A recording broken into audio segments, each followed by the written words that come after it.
Alrighty.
Good morning, everybody.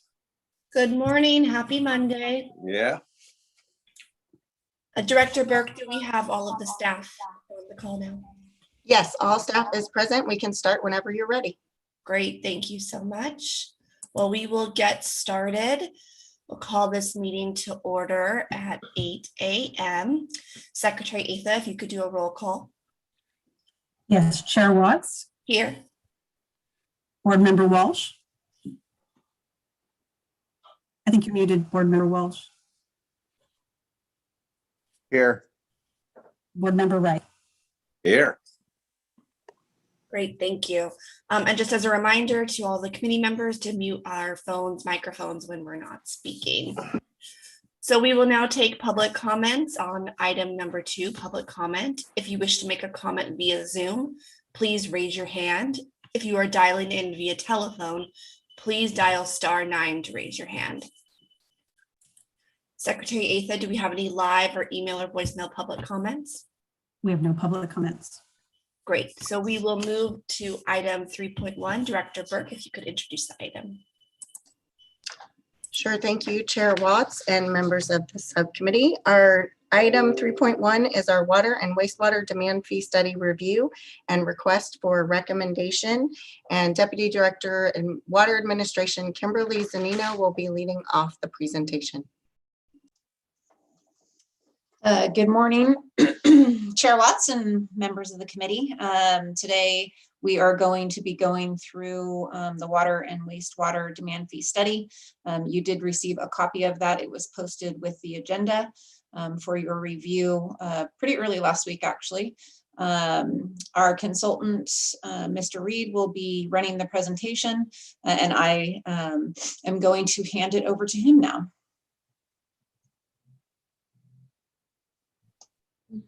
Good morning, Chair Watts, members of the committee. Pleasure to be here with you this morning. Are we going to do a screen share on your end, Kimberly? There it is. All right. I think it was mid-December was the last time we were with you to talk about demand fees as well as with the water and wastewater rates. So we wanted to summarize where we are. Today, we have made some refinements as we've gone through staff review and made some tweaks along the way. So this will probably look pretty familiar to you, but the specific numbers are a little bit different. If we could move to the next slide, please. As part of this presentation, we'll talk about the demand fee framework and the methodology for calculating the fees. One of the significant things that we did with this update was to update the water use factors for both water and wastewater because of the drought and the subsequent continued curtailment in water demands. We have seen pretty significant reductions in water use with the residential customers. And I think that the city is also seeing that on the commercial side as well. So we'll talk about that a bit. And then we'll present the fees and the fee calculations, and then also compare those fees for you before summarizing next steps. So next slide, please. So as you know, the water and wastewater demand fees, often called capacity charges in the industry, are one-time fees paid by new development at the time of connecting to the water or wastewater systems. Occasionally, there is an incremental fee imposed if somebody is enlarging the size of their business or something, they need a larger water meter. Sometimes there could be an additional fee paid at that time, but for the most part, it's new development, new connections to the systems. These fees were last calculated in 2014 through a study similar to what we're doing right now. However, the fees are adjusted annually for inflation based on changes in the construction cost index. The legal requirement for demand fees is that they not exceed the estimated reasonable cost of providing the services for which they're imposed. Which basically means the cost of capacity in the systems. So it's a pretty broad and general standard that exists for demand fees. Next slide, please. The basic formula for calculating demand fees with the buy-in methodology, and I'll describe some of the others as well, but basically with the demand fee methodology that we're using here, we're looking at the present value of existing facilities and dividing by the units of development or the amount of demand, the existing demand within the utility systems. So it's really looking at the investment that's been made in the infrastructure that is being used to serve existing customers and charging new customers a like amount. The attributes and benefits of this methodology is that it's really best applied in situations where most of the development has occurred, most of the infrastructure is in place, and so it's more of infill type development where new development is using capacity that's available in the existing infrastructure system rather than expanding into an entirely new area. Occasionally there may be expansions into new areas where a new subdivision is going on, and in those cases, that development might also be charged to extend a pipeline or add a storage tank or something like that if that's specifically required for that development. But in the situation within the city of Santa Rosa, this is really the best methodology. It's a very common and well-accepted methodology within the development community. Developers and development associations understand this methodology. It's generally pretty well accepted. It does not rely on capital improvement plans or master plans. It's not forward-looking, looking at the cost of new facilities, but really relying on fixed asset records of historical costs of facilities, the way they've been financed, as well as demands in the system rather than anticipating the amount of growth and so on. So it's a little bit simpler from that aspect to calculate. And because this is really a reimbursement fee, as development pays, the demand fees, they're really reimbursing the utilities for investments that they've already made. There aren't the same accounting requirements. You don't need to show that the money is going to be spent on specific projects. It just goes back into a capital fund and being used to rehabilitate, expand, upgrade the system as needed. But it's much easier that way from an accounting and reporting standpoint. Next slide, please. So this table summarizes the demand fee calculations for both water and wastewater systems. The water is shown in blue.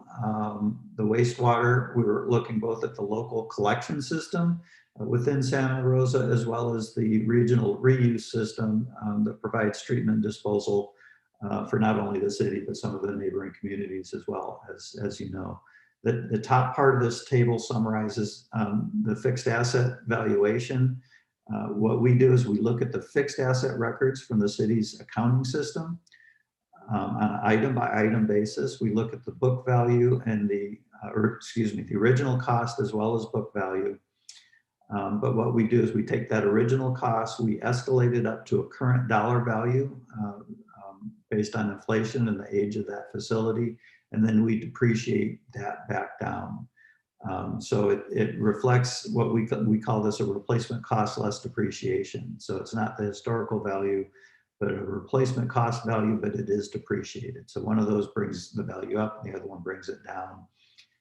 But there's still a little bit of a net change between that. And you can see this is being summarized by major asset categories, although in doing this, we are looking at an asset by asset basis, and there's, if I recall right, something like 2,000 different assets in the system, so it's pretty detailed.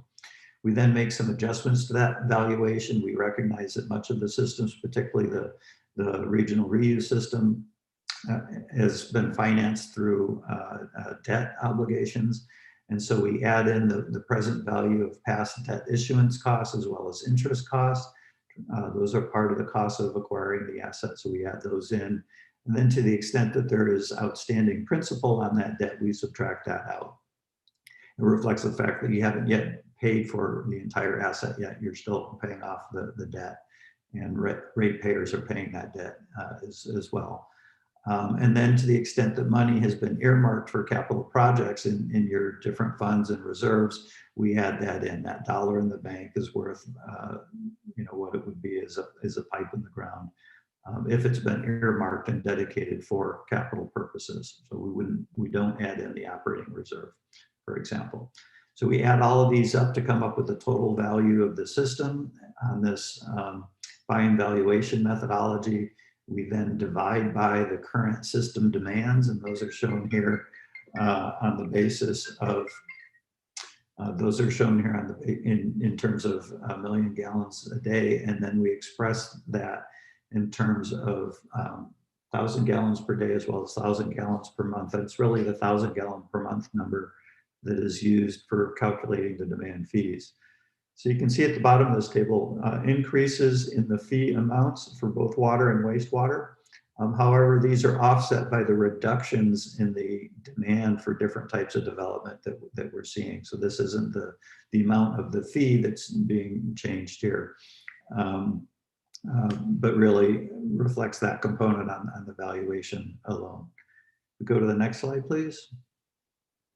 So focusing on water for a moment here, this slide summarizes the water use factors. What we did was we looked at annual water usage for the peak month of each year for the last 4 years that were available to us. So that was 2016 through 2019, looking at the peak month of water use, which is generally July or August.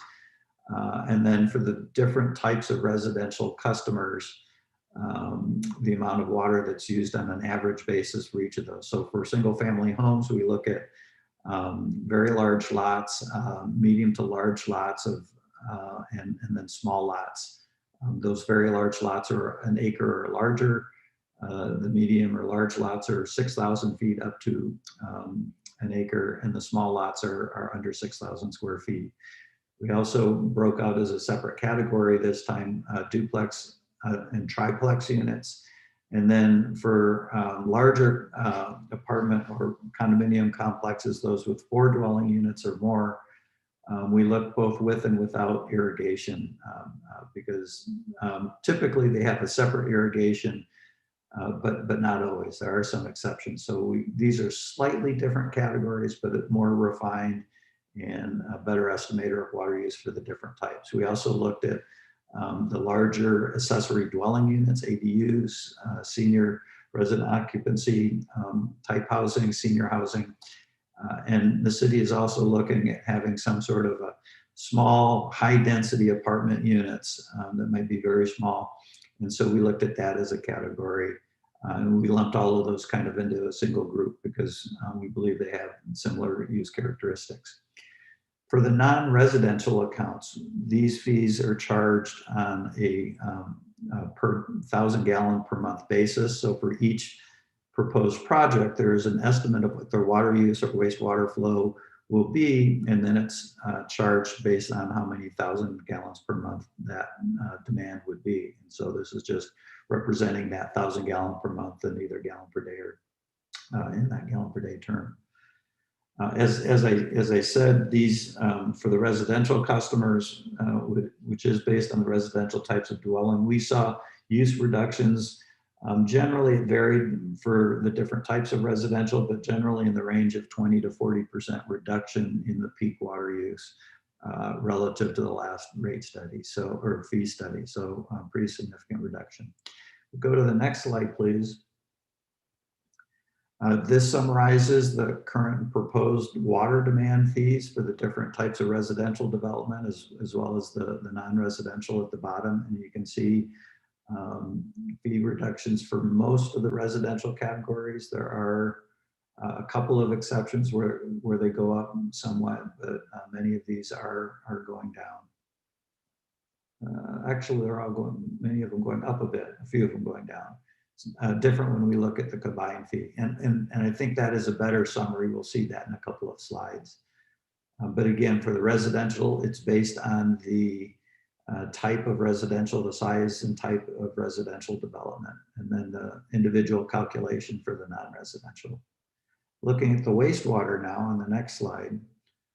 Again, these are the, we look at the average dry weather flow, or the, basically the wastewater that's being generated by each home or dwelling unit for the residential customers. Again, we looked at the time period from 2016 through 2019. Here we looked at the sewer cap as representing that sewer flow that's being generated from the households.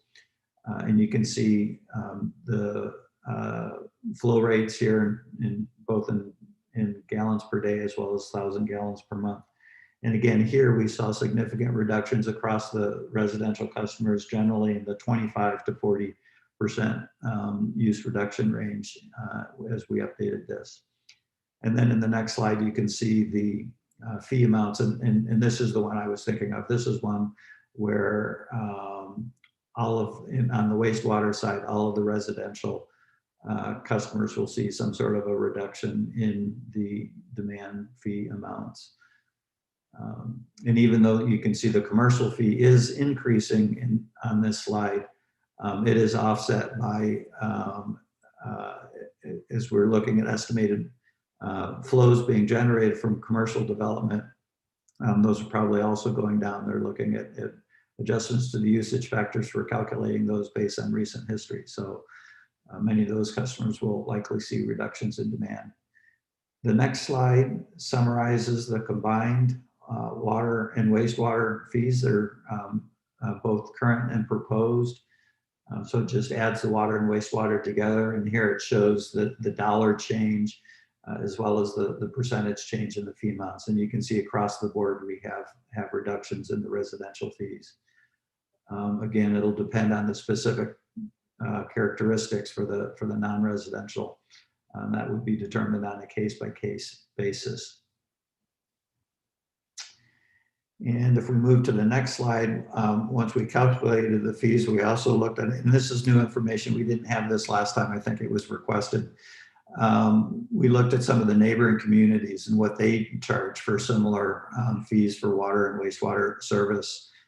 So Petaluma, Windsor, Healdsburg, and Cotati are all listed here, as well as the current combined fee for Santa Rosa and then the proposed. And you'll be at the low end of the spectrum under the proposed fees. And this is for a typical standard single family lot over 6,000 square feet, 3/4 inch meter. So we did that comparison.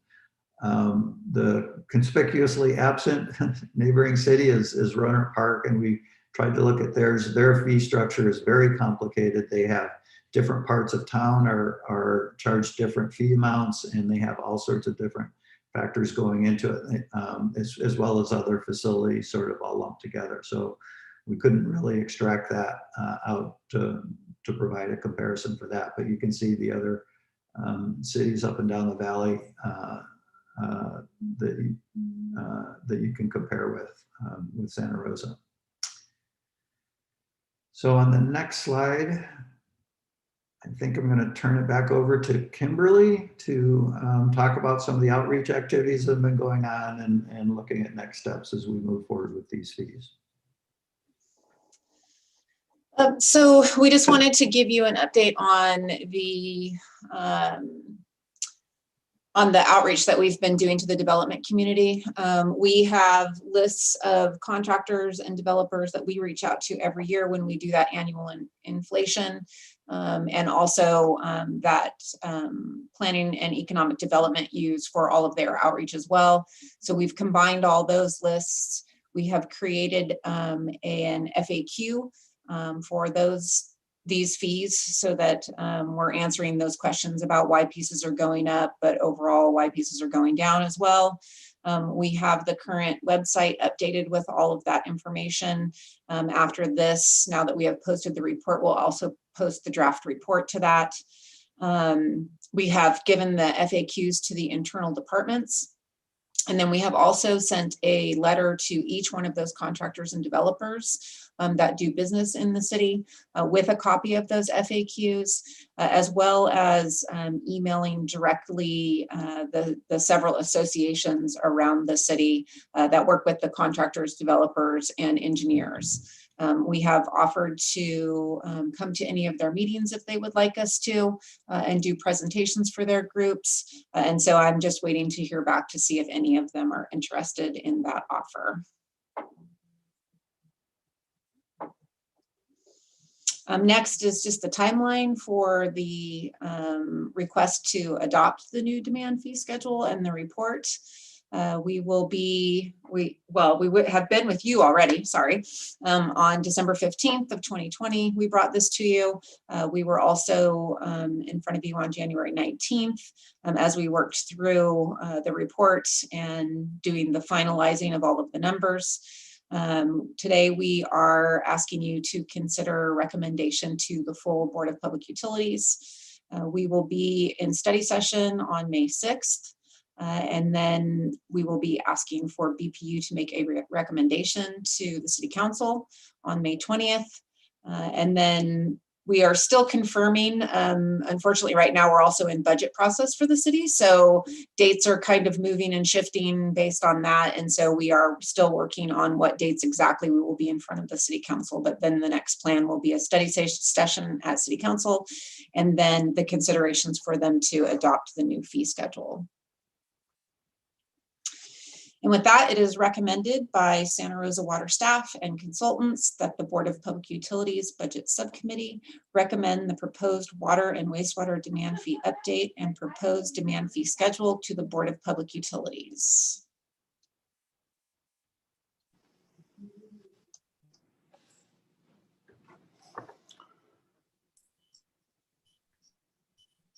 Thank you so much for the presentation. We will open it up for any board member questions or comments at this time. Board Member Walsh. Yes, thank you, Chair Watts. I do have some comments on the calculations, and I appreciate it. First is whether and to what extent it looks like we're taking the net present value of capital assets, and then we're depreciating that to the current. I understand that calculation methodology. I was wondering if some things are included or excluded, such as contributed capital from other governments. And also, does that come out of the calculation because that was not paid in by the ratepayers historically? And then also whether and to what extent the PG&E reimbursement is included or excluded from those calculations, or at least the share that theoretically could have or should have gone to the utilities. And then another question is, were demand fees charged for the rebuilds of the properties impacted by the fires? Okay, I'm going to start with that last one first. I don't believe that if somebody was just rebuilding their home after being destroyed in the fire, they already had paid for a connection, and so there would not be a new demand fee charged unless they were building something different, that might cause an upcharge. But typically that would not occur. Right.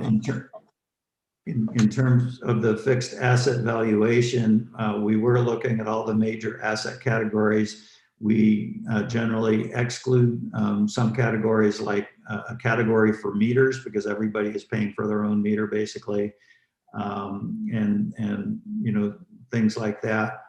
I'm not familiar with the contributed capital. If sometimes the utility acquires facilities, not through charging a fee and building it themselves, but sometimes a developer might come and say, I'm going to build a storage tank for you, and then they might get, a fee credit for actually installing facilities for the city. Historically, that may have happened, but that's still, the utility has acquired those assets. That's part of the system.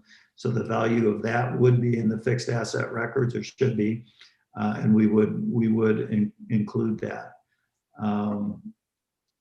If it's a governmental, if you got a grant that paid for some facilities, again, the utility did acquire that. It's part of the fixed asset records, and that value would also be reflected as the total. It would be, I would imagine it would be very difficult to try and tease that individual piece out if there was a grant funded asset in there. But Okay. It is part of the overall system valuation. Gotcha. And that makes sense. Again, I'm just checking. So, and it would have to be a very large contribution, like a huge grant. Normally that would apply to a smaller water system. Exactly. Yeah. Great.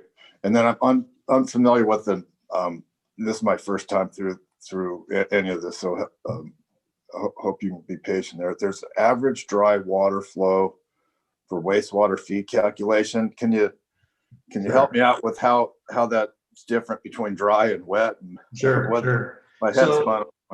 That's a good question, because we're looking at winter water use to determine an average dry weather flow, which sounds very contradictory, and so I understand the question, and so it's a good one. So if you think about in the summertime, in dry conditions in July and August, we don't have rain, so there is no inflow and infiltration from a saturated ground that comes into the sewer system. Sewer systems generally get a lot of seepage coming in during the winter months. And so when we're looking at what is the flow on an aggregate basis generated by the customers, by the homes and businesses, we look at a dry weather flow, because that's actually the sewage, the wastewater coming out of those, and not affected by that infiltration. But when we're looking at the customer level and trying to determine how much wastewater is generated, we look at winter water use, when those customers tend not to be irrigating. So whatever the water use going into the home is, we can assume is the sewer flow coming out of the home. And so it represents the sewer flow being generated by that home or business, which when you add all that together ought to be approximately equal to dry weather flow. That clicked. So it's the flip side of what we do with water, where we say during the wet months you're not watering outside, and then in wastewater during the dry months it's not outside water. It's not outside water coming into the plant. Right. Okay, great. And then just the last question. So and I appreciate the model. I think we picked the right one, the right methodology. And then so there could be a capacity model, then there could be a net present value of ratepayer contributions to date for capital assets. And I think we picked the right one, but it may be dependent on, do we have to change capacity in the real near term? So how much extra capacity do we have to accommodate development? Because it looks like if that was going to be squeezed, Right. we may have to go the extra step and use a capacity model. Does that make sense? Yeah, and I didn't describe the other primary method, and let me do that very briefly for you. The other methodology is often called an incremental cost methodology, and it's looking at the cost of adding future facilities, of building new facilities to accommodate the expansion of the system, to accommodate new development. And that really applies, it makes more sense when you have a rapidly growing community where the infrastructure is also needing to expand to accommodate that new growth that's on the horizon. And that takes a different look. It is reliant more on the master plans that identify the facilities that are needed, service level standards that say we need so many gallons of storage to accommodate a home, or we need so much treatment capacity per home, and you get into all of those sizing standards. You also need to look at, well, how much of this is really for expansion versus correcting a deficiency that exists. So it becomes a much more complicated analysis.